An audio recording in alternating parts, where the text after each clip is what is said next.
Hello, welcome to Lemon Studios, where we talk movies, television, and wrestling. I'm, of course, the Lemon himself, Zeke Lamone, and this is my review for the final episode of Stranger Things. But before we get into that, let's get the house clean out of the way. Share them to leave a like, comment, let me know your thoughts on Stranger Things, and of course, hit that subscribe button as it helps me grow into my YouTube career. I would greatly appreciate it. Now, all that out of the way, let's get into it, shall we? So, yeah, Stranger Things is officially over, and man, it was a hell of a ride. I mean, usually when it's announced that this is it, this is the final ride, I'm usually able to be at content and, able to just watch the show and go, wow, this is how they ended it. And, yeah, sure, I have a lot of fond memories of it. I remember watching Endgame for the first time and, those 10 years really were reflecting throughout that battle. But I was never necessarily sad, right? I never had that big cry moment because, you just have a feeling that this is what's going to happen. And, it's the same with Harry Potter. That was another one that I was really attached to. Now, granted, I read the books to Harry Potter, so therefore there was a little bit of a difference in there. But with this show in particular, man, it got me. I was really, really invested within this finale. Now, the first half is much more action. I honestly think there was 2 episodes in this finale. Honestly, you probably could have squeezed out 3, in all honesty with you. I'm not a huge fan of the whole, hey, the final episode is going to be 2 hours while the rest of the season is going to be relatively, normal length. Now, episode 4, I believe, was 1 hour and 30. But, when you do this, when, you're going to make one episode long and it's going to be the final episode, you're no longer really relying on the season, right? You need everything in the season to build up to this finale, but you're laying all your eggs in baskets on that one episode. And there are just a lot of, to me, a lot of cautionary tales that just happen to it.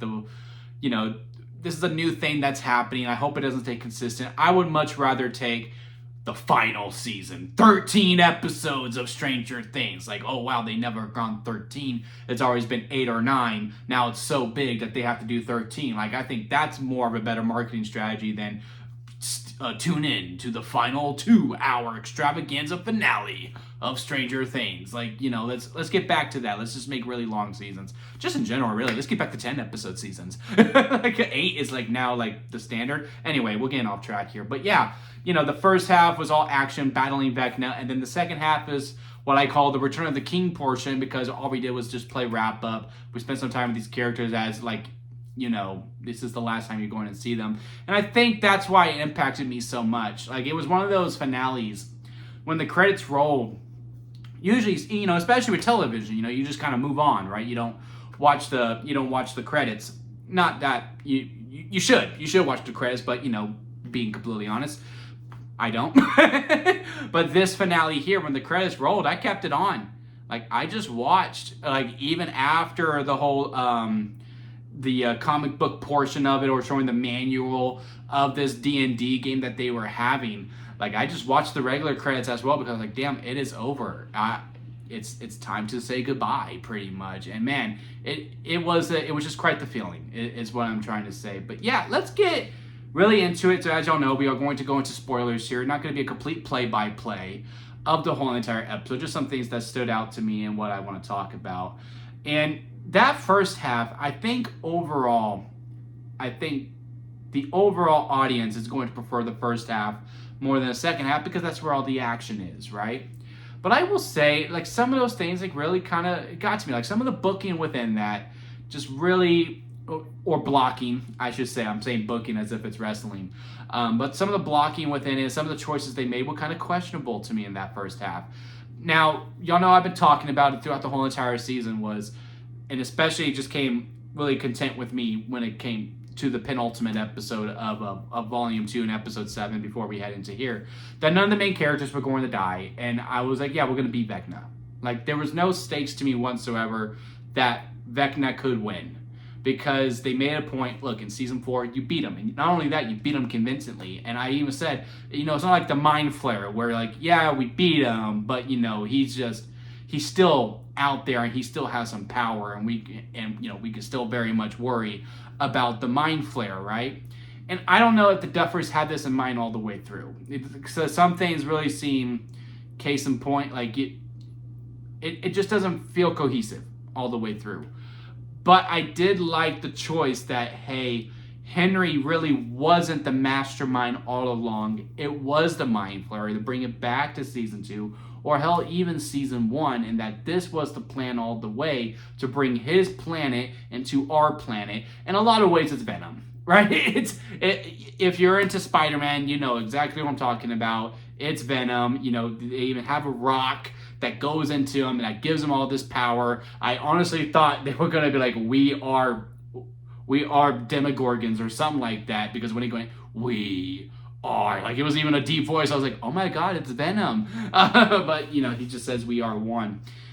And the thing is that throughout that first hour, it just really lacked that whole stakes. It was just like, okay, yeah, they're gonna do it. No one's going to die. Even when they tried to do that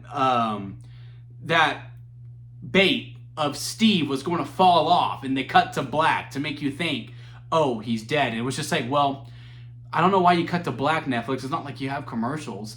And then when they pan it up and Jonathan got him, it's like, yeah, no, duh.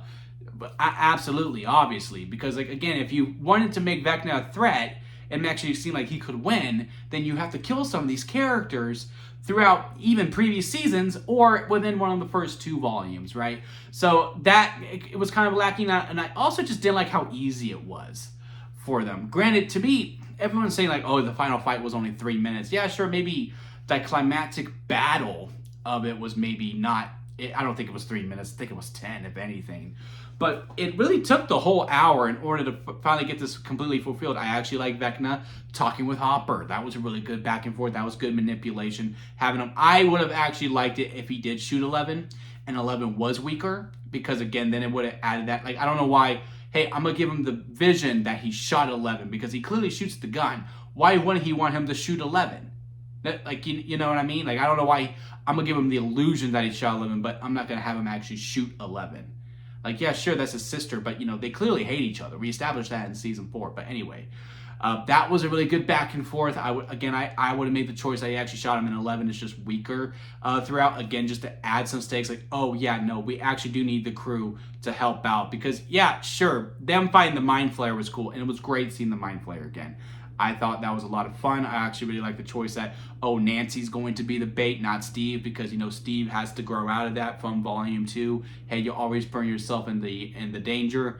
Having Nancy do it, especially with her being pretty much a Navy SEAL at this point, was to me a good call to make. But at her full force, I don't even think they needed to fight the Mind Flayer. It was just something for our main cast of characters to do. So, you know, overall, again, I liked it. I just would have liked, even though I enjoyed the conversation between Vecna and Hopper, I would have actually had 11 a little bit weaker. Like, not a deadly blow by any means, but, you know, a shot. Oh my god, I shot her. Oh my god, I can't believe now she's weaker. Oh, now she still has to go up there. I did like the conversation between Hopper and 11, though, where, you know, this was one of the times when I cried when he goes, look, your life has been so unfair. You need to fight for the life outside of this so that you can have all these different, like, I cannot do that monologue justice, but it was so good and it felt very heartfelt. David Harbour did a badass job with that. And then, you know, we get to the ending that we get to, and then, you know, the kids are up there, they're fighting for the abyss, they're going up there. The only thing that really bugged me is when Will starts to see Vecna, and, you know, they're at the cave. And again, this is part of the portion that, you know, Vecna just looked weak. He looked like a jobber throughout this way. Like, he comes in, and I actually got scared when he started running through the portal, and, you know, he sees Derek and Holly. They're running to the cave, and here comes Henry, and he's like running. I was like, oh my god, he's running. It was one of those things, like, you know, in 2009 when Friday the 13th came out, and you see Jason Voorhees running, of all the characters running, and it's like immediate scare. Like, it's immediate horror, right?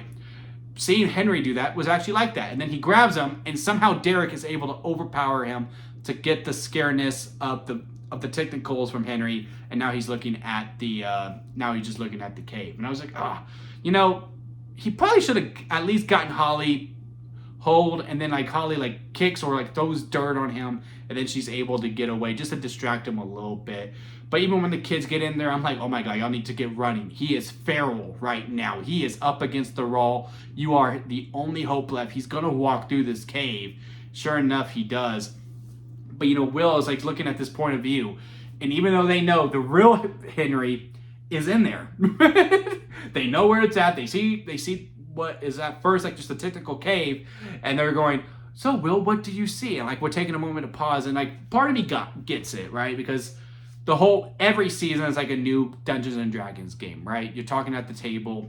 Will talking here is like being the campaign person, right? Henry's here. This is what he's doing. Here's the situation. What would you like to roll, right? That's how Dungeons and Dragons works. That's what I heard anyway. I haven't played it yet. I do want to play Dungeons and Dragons, but just haven't had the opportunity to do so. But that's kind of what it was reminding me of as I was watching that scene. I was like, y'all need to go. Like, y'all know where the real Henry is. Y'all can stop this. If he's at this cave, y'all need to go. And sure enough, they finally do. And then we get to the final fight. 11's in there. She goes through the Mind Flayer. Great shots and visuals with that. Nancy and the other kids, they're over there. They're fighting him. Kind of reminiscent of the season 3 final battle. That was very fun. And like as they were going back and forth, I was like, does 11 deserve to get the final shot? Like, does she really deserve to actually be the one to kill Vecna? And as I was going back, I was like, if this was season 4, absolutely. It is her show overall. She is kind of the main character. I was just referencing, but I was like, man, I really felt like this season we were really building up Will to do it. And when it pans out the stop and Will and 11 are teaming up to kill Vecna, to put him through that tooth, I guess, I was like, okay, no, that's satisfying. That worked. Yeah, it takes both of them to take him down. Liked it, no notes. They get the kids out. And here he is, like he's like scrambling for his last pieces of breath. But they know, hey, if you stay around, no matter how hurt you are, you could come back one way or another, even if we blow this pop stand. And, we kind of teased that, hey, Vecna could turn face, right? A good guy. Because he was just a vessel. It was the Mind Flayer all along. He's the one controlling. And I did like the choice that Henry's like, nope, I love it. I love being evil. He chose his path. He stuck to it. And then they chose, it wasn't 11, and it wasn't Will who hit the final blow. They helped her get to it. But the choice for it to be Joyce to say, you fucked with the wrong family, and she's the one who beats him with the axe, that to me was the perfect choice. She wasn't on my bingo card whatsoever. I was like thinking maybe Hopper, maybe Nancy is the one who gets the shot because of the whole Barb situation. Maybe you give it to Mike, bring it back to him. But then I was like, no, it has to be Will 11. But Joyce was never on my bingo card whatsoever. And seeing her do it, it was pretty gratifying. It was very satisfying, even with the whole flashback sequence of seeing how he hurt every single character as we went through. And then we transitioned to the second part where before that, we were going to stand at the final climactic battle, because Vecna was not the final climactic battle. He was most of it, but it wasn't the final battle. And I was not a huge fan that we chose the military to be it. One, let's just call it like it is, complete waste of Linda Hamilton. Like, it was like, oh, worst character in television. It's not that. I mean, the character served its purpose. It's just that you don't hire Linda Hamilton to be in that role. You hire someone else to be it, maybe a little bit of an unknown, and this person just kind of fulfills their spot, right? But when you cast a Linda Hamilton, it's just someone that you're, okay, what's their background? What is the effects of this? And you're thinking there's going to be a lot more meat on the bone with this kind of character. And at the end of the day, it was just someone to support the others. But, and yes, the military was always there. Don't get me wrong, like from season 1, there was always that political military background within it. Sometimes there was that too much at the forefront, like a season 3 or a season 4 with the Russians. But the fact that we were going to end the legit final climactic battle was going to be the military, I didn't like it. I didn't love that. I would like that we would have sorted that out as we were battling Vecna. Like, maybe instead of the Mind Flayer, like the military was coming through and the kids had to battle them in the abyss. That could have been a little bit more fun to see. Just because, again, I didn't need necessarily a whole other 5 minutes dedicated to them, especially being what was the final hurdle. You know what I mean? And then, when 11 quote unquote dies. Now, maybe she did, maybe she didn't, because the final scene was kind of like a choose your ending type of thing, which I did like. And I choose to believe, hey, yeah, no, she did get out. And that 8 did, make her separate, because, yeah, the kryptonite was there. There was no way 11 could use her powers, but 8 was far enough that she could have programmed in the sisterhood, could have worked out, and that's how she was able to get away. And then once she got far enough, she was able to get Mike because, they're sitting there stalling like, where's 11? Oh, I guess she escaped. I don't know. And then they're looking. There's a moment. 11 could have got far enough away from the kryptonite where she could have used the powers to get Mike back into her head. So I'm choosing to believe that ending. But when they die, when I didn't know that, before Mike started explaining everything, I was like, fuck off. Like, I was really mad at any of the characters who did not deserve to die. Because one, I was content that no one was going to die. But when, if you're going to kill any of the main ones, you don't kill 11 because, again, of what Hopper said early on in the episode. She deserves to have a chance at a normal life. That needs to be it, where she can have full control. And the way that they chose it, because if she is with Mike, then, it's Mike's life. It's not Elle's life. It's not Jane's life. So I did enjoy, once we got to that revelation and the actual final scene, then I was able to be much more forgiving of the military scene, but I hated everything about that at first, to be completely honest with you. Now, as for everyone ended up at, Joyce and Hopper, I like their ending a lot. I'm a sucker for a good marriage or a proposal scene, and the way they were talking, you raised two amazing men. Hey, we could move out to the city. I got this job. It's a 20% increase. We could be away from here, start completely fresh. And then he proposes. They get engaged. That actually got me teary-eyed as well. I really did enjoy that. The young adult scene with Nancy, Jonathan, Robin, and Steve, that was pretty good because they were actually acting their age. I liked Steve's ending, that he became a coach. He's a teacher. Again, won 6 little nuggets. So now he has a full classroom full. I feel like that was very fitting for him. Jonathan going out to be a film director. That's pretty interesting. Didn't really get confirmation on where Robin is at. I guess she's still hanging out in Hawkins. And then Nancy, I would have liked for her to join the military. Like, if anyone was going to try to change it up and all that, like, she saw all these things, like, she has the greatest shot of all time against you. She was able to take down like 20 of the military people. Maybe she becomes sheriff of Hawkins, or she becomes the chief of police somewhere else. Like, that could have really been a fitting ending for her, because again, she is such a shoulder. Man, I can't say shoulder. I cannot say the word. But you know what? An army person. I can't say shoulder. Shoulder. I can't say. I'm saying this, but that's not what I'm trying to say. But yeah, she's such an army type that she could have like been a Navy SEAL. Like, I would have liked, like, yeah, I'm going into basic training, and that could have been her finale. I would have enjoyed that quite a bit. But yeah, the final beat of, hey, we're gonna end this where we started it. It's gonna be in Mike's house. They're gonna be playing Dungeons and Dragons, and they're basically gonna be rehashing the whole entire storyline. And then we're gonna reminisce, and then like we're gonna do a couple of flash forwards. Lucas and Max stay together. They're so much falling in love. Dustin stays studying and all that, but he still goes on adventures with Steve.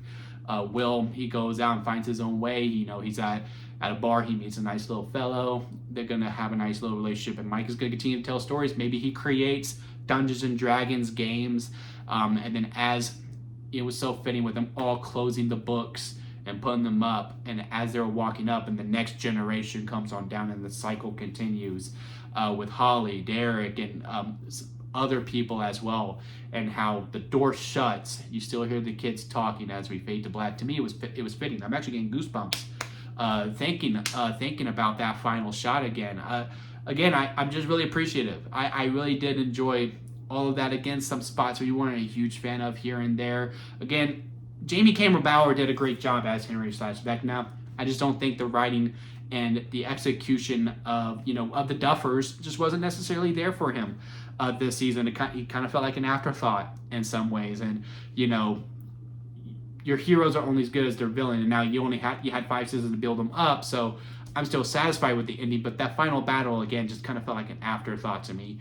When I had the military been the final beat of this before they could finally move on, would have flipped it around a little bit. Maybe you finish up the military in the penultimate episode 7, and then you finish up with Vecna here in episode 8. Plane just goes to chorus, and then that's how it is. But again, how do you lose 11 at that case, right? Maybe 11 does break up with Mike and goes her own way. You know what I mean? But yeah, again, overall, not even just this finale, I did enjoy it. I think they nailed it. Again, I would have liked it if we would have done 3 episodes, or we would have had a 13 episode finale, as opposed to, hey, we're going to do our normal 8, but our final episode, we're going to make it 2 hours, and we're going to put it in the theaters. There were some areas I'm like, yeah, they clearly planned for some applause breaks here and there. But yeah, this show, to me, this was one of my favorite shows of the year of 2025. We are now in 2026. Happy New Year, everyone. And it gave me a lot of memories. You know, I'm actually getting kind of choked up thinking back to it. Like, I remember, I don't recall if I started watching it because of the hype was starting to happen, or I watched it and then I went online and I saw there was a hype about it. But I remember being on Netflix, flipping through the channel, well, not flipping through the channels, but flipping through what I could watch. And I saw Stranger Things. I saw some kids. They kind of looked like my age. I don't recall what age I was when this started. I was pretty young. I'm 28 now. But, you know, watching it and then seeing these kids go on this adventure, like, it just caught my eye. And every season I have enjoyed. I even like season 2. I even like season 2, episode 7. I would have been down for that spinoff. Season 3 is probably my favorite out of all of them. I know that's controversial to say because of how deep they go into the Russian stuff. I enjoyed it. I enjoyed the 4th of July thing that they had going on, the Starcourt Mall, the final battle with the Mind Flayer, you know, Billy having the twist of fate. I like season 4, but season 5 to me tops this. Maybe season 5 is my second favorite season out of all of them, but yeah, they went out on a good note. And I really did truly enjoy myself while watching this. And I enjoyed myself watching this finale. Like, if y'all could have seen, if I could have done a reaction to this part would have been the most entertaining me watching a movie / television show ever, because a lot of the decisions, like, it was like me watching the Dallas Cowboys on Sunday, right? Like, I was like, y'all need to move. Why are we waiting? Oh my God, no, don't. And like, even when, was it Mel? What's her 8? Whenever 8 gets shot, I was like, oh my God, like, even I felt something there too. Even though, again, I knew at the end of the day we were going to beat Henry. I was just like telling these kids, y'all need to move on, walk away, walk. And you know, I cried a good chunk. And again, I had to watch the credits, even the ones that weren't illustrated whatsoever. So yeah, let me know what y'all think about this finale down in the comment section. Leave a like if you made it this far within the review. It is a long one, so I do greatly appreciate it. And hit that subscribe button, as I am trying to grow into my YouTube career. And don't forget to squeeze the days, guys, because life is too short not to give you also squeeze every opportunity that you can. Until next time, I'll see you here at Lemon Studios.